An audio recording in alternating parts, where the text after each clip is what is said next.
할렐루야. 오늘 우리 온 세대 예배로 함께 예배하고 있는데요. 우리 앞뒤 좌우에 있는 분들에게 주님의 은혜 풍성히 누리시기를 축복합니다. 우리 한번 인사하도록 하겠습니다.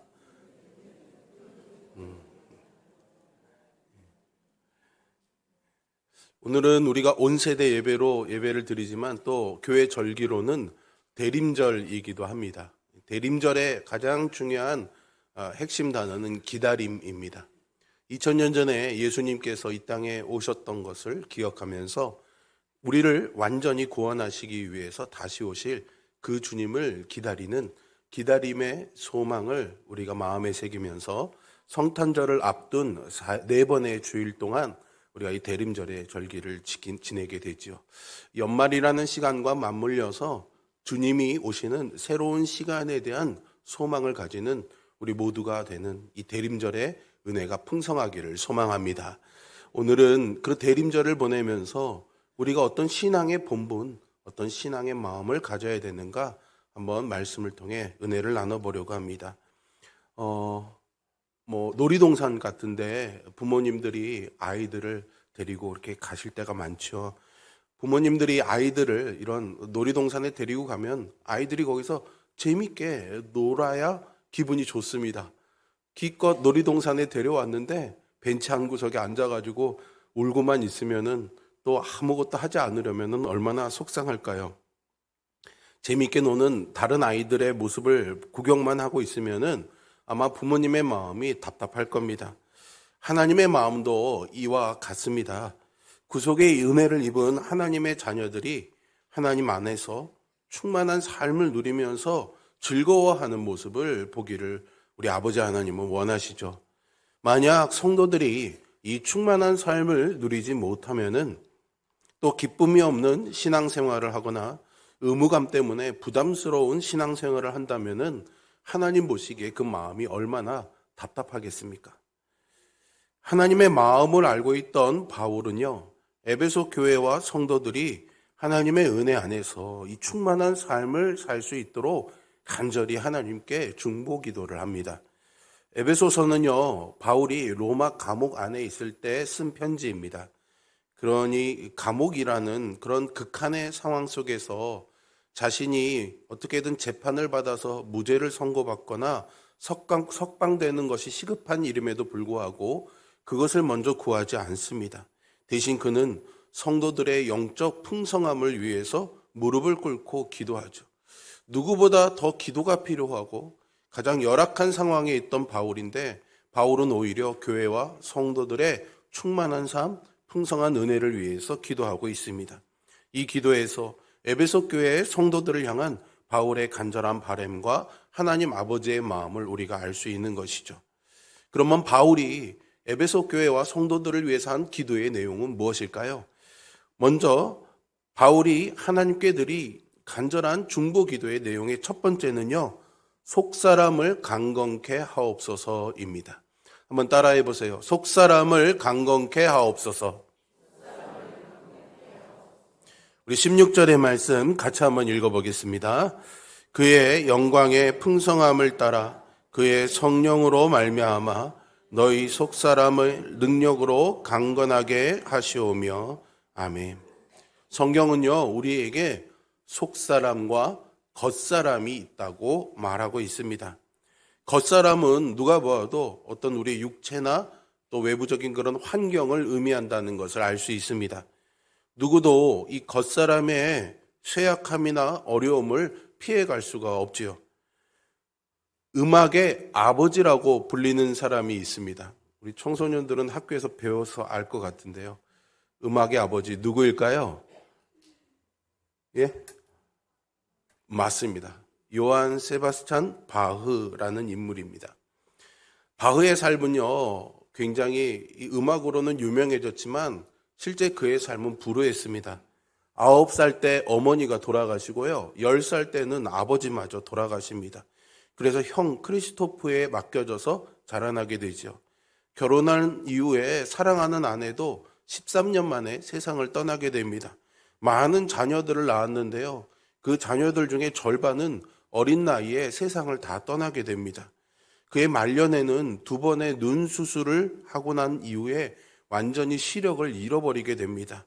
건강마저도 악화돼서요, 거의 누워서 지내야만 했죠. 그럼에도 불구하고 바흐는 절망하지 않았습니다. 고난이 깊어질수록 그는 오히려 더 기도하며 하나님께 가까이 나아갔죠. 인생의 무게 속에서도 그는 여전히 작곡했고 연주했고 무대가 아닌 예배당에서 하나님을 향해서 연주했습니다. 그의 겉사람은 점점 쇠약해져 갔지만은 속사람은 오히려 은혜 가운데 빛났던 것이죠. 그의 간절히 기도하며 하나님께 올려드리는 찬송을 했는데 그의 마음속에서 울려나오는 선율들을 기록해서 많은 대작들을 남기게 됩니다. 그 탄생한 곡들 가운데 하나가요, 지선상의 아리아라는 곡입니다. 한번 들어볼까요? 어디서 들어본 곡이다, 그죠?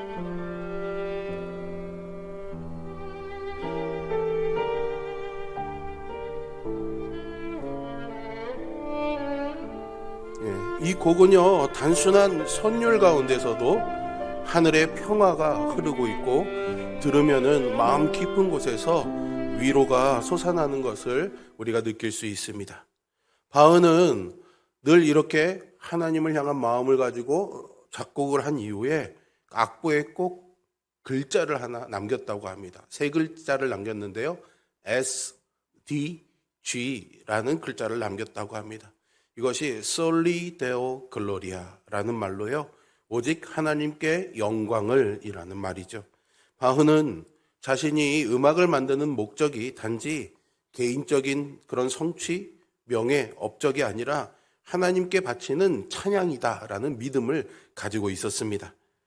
그래서 음악을 완성할 때마다 이건 내 능력으로 한 게 아니라 하나님이 나에게 주신 은혜로 한 것이다라는 고백을 가지고 그 고백을 바로 SDG, Soli Deo Gloria, 하나님께만 영광을 남겨놓았던 것이죠. 그래서 바흐의 음악은 예배였고 그의 작곡은 기도였습니다.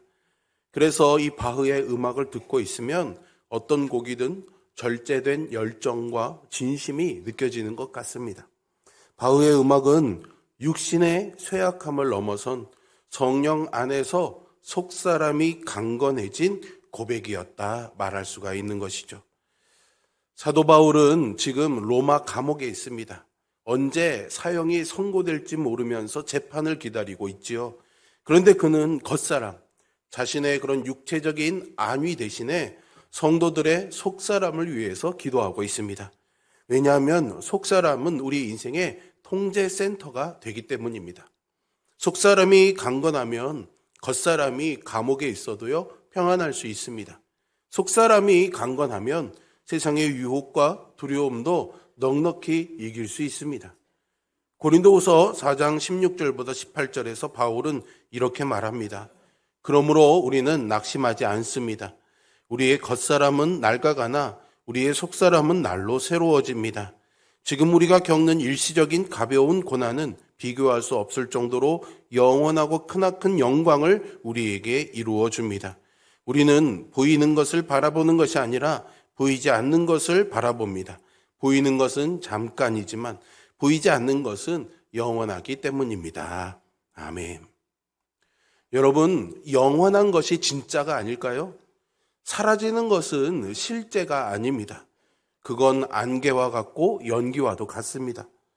보이는 것, 겉사람에 속한 것들은요, 잠깐 있다가 사라질 수밖에 없죠. 그러니 진짜 실제가 아닌 겁니다. 고난도요, 실제가 아닙니다. 그것도 잠깐 있다가 사라질 것이기 때문입니다. 보이지 않는 것, 영원한 것들이 바로 실제입니다. 속사람에게 속한 것들이 실제이지요. 그것들만이 영원하기 때문입니다. 속사람은 성령의 능력으로 날마다 새롭게 됩니다. 성령님은 속사람에게 그 무엇과도 비교할 수 없는 영원한 영광을 우리에게 가져다 줄 것입니다. 우리의 기도가 겉사람의 환경을 넘어서서 이 속사람의 강건함을 구하는 그런 영적 우선순위를 가지게 되기를 소망합니다. 바울이 하나님께 드린 간절한 중보 기도의 두 번째로 바울은 이렇게 기도합니다. 17절의 말씀인데요. 같이 한번 읽어볼까요? 믿음으로 말미암아 그리스도께서 너희 마음에 계시게 하시옵고 너희가 사랑 가운데서 뿌리가 박히고 터가 굳어져서 아멘. 바울의 두 번째 기도는요, 예수님께서 우리 마음에 계시도록 해달라라는 기도입니다. 여기서 계시다라는 말은 헬라어로 카토이케오라는 단어인데요, 주인으로 영원히 거주한다라는 의미가 있습니다. 손님으로 잠깐 들리는 것이 아니라요, 나의 모든 생각과 삶의 영역에 주권을 행사하는 집주인이 되어달라라는 기도인 것이죠. 만약 예수님이 우리의 이 마음이라는 집 안에 새빵살이로 와 계신다면 어떨까요? 여러분 아마 다 새빵살이 해보신 경험들이 있을 겁니다. 주인 눈치 보고 마음대로 아무것도 못하죠. 아마도 예수님이 우리 마음에 그렇게 새빵살이를 살면은 눈치를 보면서 아마 우리는 예수님한테 잠시만요, 오늘은 여기까지만 간섭해 주세요, 이렇게 말할지도 모릅니다. 그러면 예수님이 우리가 버려야 할 죄와 습관에 대해서 말씀하시면서도 우리의 눈치를 볼 수밖에 없겠죠. 그런데요, 예수님이 우리 마음의 집의 주인이 되시면 달라집니다. 주인이신 예수님께서 자기 집이니까 이 집을 위해서 기꺼이 비용도 투자하고 노력을 쏟아부어서 우리의 삶의 집을 리모델링 하시죠. 우리의 생각을 리모델링하고 우리의 우선순위도 리모델링하고 우리의 생활 태도도 하나님의 뜻에 맞게 리모델링 하십니다. 세입자는요, 집에다가 돈을 많이 투자하지 않습니다. 때가 되면 이 집을 비워주어야 하기 때문이죠. 그런데 내가 사는 집이 예수님의 집이 된다면 어떤 일이 생길까요? 예수님이 아마 여기에 엄청난 투자를 하지 않으실까요? 비용이 많이 들어가도 기꺼이 투자하실 것입니다. 노력이 많이 들고 희생이 많이 돼야 돼도 계속해서 투자하십니다. 왜요? 예수님의 집이기 때문이죠. 유명한 부흥사이자 20세기 최고의 영성가였던 빌리 그레이엄 목사님을 여러분 아실 겁니다. 이 빌리 그레이엄 목사님의 아내가 되는 루스벨 그레이엄 여사의 묘비에요, 이런 말이 새겨져 있다고 합니다. 공사 완료, 기다려주셔서 감사합니다. 우리는요, 예수님을 믿는 순간 구원을 받습니다. 그 후에 예수님이 우리 마음의 집이 되어서 우리의 마음의 집을, 우리의 인생을요, 공사하시죠. 리모델링 하십니다. 그러므로 모든 성도에게는요, 다 살아생전에 주님과 함께 동행하면서 늘 우리의 마음 문에는 공사 중이라는 표시가 붙어 있습니다. 사랑이라는 방이 공사 중인 사람도 있고요, 오래 참음이라는 방이 공사 중인 사람도 있고요, 믿음의 방이 공사 중인 사람도 있고요, 충성이라는 방이 공사 중인 사람도 있고요, 절제라는 방이 공사 중인 사람도 있을 겁니다. 이 공사는요, 주님이 다시 오시는 그날 끝이 납니다. 우리는 그 날을 기다리며 살고 있는 거죠. 그리고 개인적으로도 천국에 들어가는 순간 완성이 됩니다. 그때 우리는 이 루스벨 그레이엄 여사처럼 말할 수 있는 겁니다. 공사 완료, 기다려주셔서 감사합니다 라고 말이죠. 우리 모두가 주님이 오시는 그날, 우리 인생의 종말을 기다리면서 우리의 마음의 집을 주님에게 내어드리고 늘 새로워지는 그런 은혜가 있기를 주님의 이름으로 축원드립니다.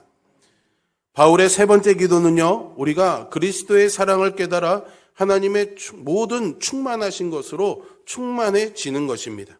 18절과 19절의 말씀 같이 한번 읽어보겠습니다. 능히 모든 성도와 함께 지식에 넘치는 그리스도의 사랑을 알고 그 너비와 길이와 높이와 깊이가 어떠함을 깨달아 하나님의 모든 충만하신 것으로 너희에게 충만하게 하시기를 구하노라. 아멘. 하나님이 주시는 충만한 삶을 누리기 위해 반드시 필요한 것이 주님의 사랑을 알고 그 사랑의 뿌리를 깊이 내리고 서로 사랑하는 것이라고 합니다. 하나님의 사랑을 알려면요, 그리스도와의 사귐이 있어야 됩니다. 기도와 말씀을 통해 그리스도와 깊은 사귐을 가지면 그리스도의 사랑을 깨닫게 되지요. 그리스도의 사랑은요, 다른 어떤 사랑과도 비교할 수 없는 놀라운 사랑입니다. 바울은 에베소 교회가 그 그리스도의 사랑을 깨닫기를 구하면서 이 그리스도의 사랑을요, 너비와 길이와 높이와 깊이라는 이 네 가지 차원으로 설명을 해주고 있습니다. 첫 번째로 사랑에 너비가 있다는 거예요. 그리스도의 사랑의 너비는 어떻습니까? 그리스도의 사랑은요, 온 인류를 다 품고도 남음이 있습니다. 그리스도의 사랑은 유대인뿐만이 아니라 이방인들도 다 포함합니다. 남녀노소 신분 고하가 없지요. 과거의 사람이든 현재의 사람이든 미래의 사람이든요, 다 그리스도의 사랑 안에 있습니다. 예수님의 사랑 안에 품어지지 않는 사람이 없어요. 그리스도의 사랑은 예루살렘, 유대, 사마리아 땅끝까지 뻗어가는 선교의 뿌리이기도 합니다. 이 사랑으로 우리가 모든 이웃을 사랑할 수가 있는 것이죠. 두 번째로 사랑에 길이가 있답니다. 그리스도의 사랑은요, 끝이 없습니다. 영원까지 계속됩니다. 이 세상이 다하는 그날까지 그 사랑이 계속될 뿐만 아니라 우리가 천국에 올라가서도 이 사랑을 누리게 됩니다. 때로는 우리가 실수하거나 실패할 때도 있죠. 넘어질 때도 있고요. 뒤돌아설 때도 있습니다. 그런데 그리스도의 사랑은 끊어지지 않습니다. 어떤 때는 너무나 가슴 아픈 죄를 범하고 뒤로 넘어질 때가 있습니다. 이럴 때 하나님이 정말 나 같은 사람을 사랑해 주실까?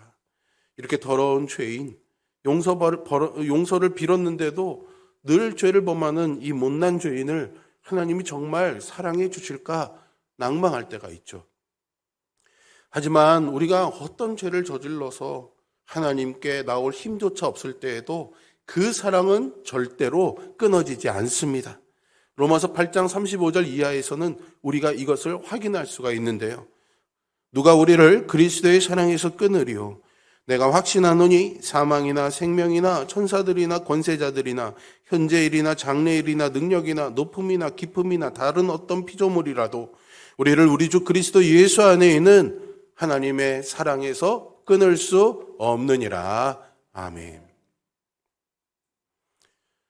세 번째로요, 사랑의 깊이에 대해서 말해주고 있습니다. 그리스도의 사랑의 깊이는 어떻습니까? 예수님은 죄인인 우리를 위해서 인간의 몸을 입고 이 세상에 오셨습니다. 하나님의 아들이 비천한 사람의 몸을 입고 육신이 되어 오신 사랑인 것이죠. 만약에 천사에게 고생스럽겠지만 1년만 사람처럼 살아라 라고 한다면은 아마 이건 천사한테 형벌일 것입니다. 시공간을 초월하는 천사가 시공간의 제약을 받고 빛나는 몸을 벗어버리고 추악하고 연약한 육신을 입고 살라는 것은 큰 형벌이겠죠. 그런데 천사가 아닌 하나님이 인간의 육신을 입고 이 땅에 오셨습니다. 그것도 모자라서 인간의 모든 죄를 짊어지고 십자가에서 비참한 죄인의 모습으로 돌아가셨습니다. 이게 그리스도의 깊은 사랑, 낮아지신 사랑인 것이죠. 그리스도는 우리가 죄로 인해서 죽음의 골짜기로 떨어졌지만 그곳까지 깊이 낮아지셔서 우리를 죽음에서 건져 올리셨습니다. 죄에서 건지신 사랑, 죽음에서 건진 사랑, 지옥불에서 건진 사랑, 그것이 예수님의 사랑의 깊이입니다. 네 번째로 사랑의 높이입니다. 그리스도의 사랑의 높이는요, 우리를 하나님 보좌 위로 함께 올리셨습니다. 에베소서 2장 6절에서 이렇게 전합니다. 또 함께 일으키사 그리스도 예수 안에서 함께 하늘에 앉히시니 라고 말이죠. 예수님은 우리를 예수님이 앉아 계신 보좌에 함께 앉도록 하십니다. 우리가 너무 사랑스러우니까는요. 그것뿐인가요? 예수님이 누리는 영광도 함께 누리게 하십니다. 요한복음 17장 22절의 말씀이에요. 내게 주신 영광을 내가 그들에게 주었사오니 이는 우리가 하나 된 것 같이 그들도 하나가 되게 하려 함이니이다. 사랑하는 사람끼리는요, 좋은 것을 다 나누고 싶어 하죠. 나에게 있는 좋은 것을 사랑하는 사람과 함께 나누는 것을 즐거워합니다. 예수님도 마찬가지입니다. 자신이 하나님으로서 받아 누리는 모든 권세와 영광, 부귀와 행복, 영생의 축복을요, 우리와 나누기를 원하십니다. 그런 수준에까지 우리를 끌어올리기를 원하시는 하나님의 사랑이 바로 하나님의 사랑의 높이라는 것이죠. 예레미야는 예레미야 31장 3절에서 하나님께서 우리를 사랑하시는 사랑을 영원한 사랑이라고 큰 소리로 선언합니다. 끝이 없는 사랑으로 우리를 사랑하신다는 말이죠. 요한은 요한복음 13장 1절에서 하나님께서 우리를 끝까지 사랑하신다고 말합니다. 절대 중간에 관두지 않는 사랑입니다. 갈라디아서 2장 20절에서는 나를 사랑하사 나를 위하여 자기 자신을 버리신 사랑이라고 말합니다. 그래서 바울은 오늘 본문 18절에서 이 사랑을 지식에 넘치는 그리스도의 사랑이라고 했고요. 이 사랑 속에 거하게 될 때에 하나님의 모든 충만하신 것으로 충만하게 된다 말하고 있습니다. 그리스도의 사랑을 아는 것이 바로 풍성한 삶의 절정입니다. 이 사랑 안에 뿌리가 박히고 터가 굳어질 때 우리의 삶은 하나님의 충만하신 것으로 충만해집니다. 이 사랑을 받은 사람은요, 겉사람을 따라 살지 않습니다. 속사람을 따라 삽니다. 이런 사랑을 받으면요, 보는 것이 달라집니다. 생각하는 것이 달라집니다. 말하고 행동하는 것이 달라집니다. 사랑은 사람을 바꿔놓기 때문이죠. 그리스도의 사랑을 맛본 사람은 근본적으로 바뀌게 됩니다. 천지는 변해도 변하지 않는 게 바로 사랑이죠. 그런데 그리스도의 사랑을 맛보면 사람이 바뀌게 됩니다. 그리스도를 사랑하며 살게 되는 거죠. 그리스도를 닮아가게 됩니다. 우리의 진정한 가치는요, 겉으로 보이는 사람이 아니라 보이지 않는 속사람으로 결정됩니다. 풍성한 삶은 겉사람의 성공이 아니라 속사람이 성령으로 강건해지는 것에서 시작이 됩니다. 그리고 우리의 가치는 그리스도가 우리 안에 주인으로 거하시면서 예수님의 사랑의 넓이, 길이, 깊이, 높이만큼 결정이 됩니다. 풍성한 삶은 예수님의 사랑을 닮아가는 만큼 더해지는 것이죠. 그래서 오늘 우리의 기도도 바로 이래야 하는 것이죠. 주님, 내 속사람을 성령으로 강건케 하여 주시옵소서. 예수님, 내 마음에 주인으로 거하시옵소서. 그리스도의 지식에 넘치는 사랑으로 나를 충만하게 하옵소서라고 말이죠. 우리 같이 한번 고백해 볼까요? 저를 따라해 보세요. 주님, 내 속사람을 성령으로 강건케 하옵소서. 예수님, 내 마음에 주인으로 거하시옵소서. 그리스도의 지식에 넘치는 사랑으로 나를 충만하게 하옵소서. 우리 아이들에서부터 어른에 이르기까지 우리 모두가 이 세 가지 기도를 통해서 하나님의 모든 충만하신 것으로 충만해지는 그런 복되고 풍성한 삶을 누릴 수 있기를 주님의 이름으로 축원드립니다. 기도하겠습니다.